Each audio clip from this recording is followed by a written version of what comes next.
Concept note on C voter survey. సీ ఓటర్ను నమ్ముకో, ఉన్నదంతా అమ్ముకో. సీ ఓటర్ అనే సంస్థ చేసిన సర్వేలో తెలుగుదేశానికి 17 లోక్సభ స్థానాలు వస్తాయని చెప్పిన రోజు నుంచి టీడీపీ వెనక ముందు ఆలోచించకుండా ఎగిరెగిరి పడుతున్నారు. కానీ వాస్తవానికి ఆ సంస్థ విశ్వసనీయత ఏ పాటిది అనేది వాళ్ళు గుర్తించడం లేదు. తెలుగుదేశం గెలిచేసిందని, ఇక తమకు తిరుగులేదని సంబరపడుతున్న టీడీపీ శ్రేణులకు ఒక విషయం మాత్రం అర్థం కావడం లేదు.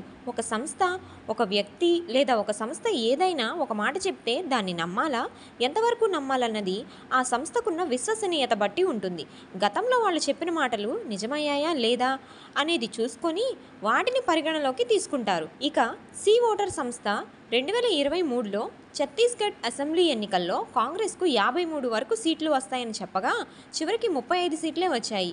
54 సీట్లతో బీజేపీ అధికారంలోకి వచ్చింది.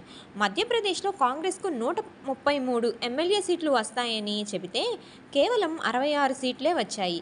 అంతిమంగా 163 సీట్లతో బీజేపీ అధికారం ఎగరేసుకుపోయింది. ఇక ఈ సంస్థ 2019 ఆంధ్రప్రదేశ్ ఎన్నికల్లో తెలుగుదేశం పార్టీకి 100 వరకు అసెంబ్లీ సీట్లు వస్తాయని, 14 ఎంపీ సీట్లు వస్తాయని చెబితే చివరకు 3 ఎంపీలు, 23 ఎమ్మెల్యే సీట్లతో చతికిలపడింది. అలాంటి సీ ఓటర్ సర్వే పట్టుకుని తెలుగుదేశం ఎలా సంబరపడిపోతుందో అర్థం కావడం లేదని విశ్లేషకులు నవ్వుకుంటున్నారు.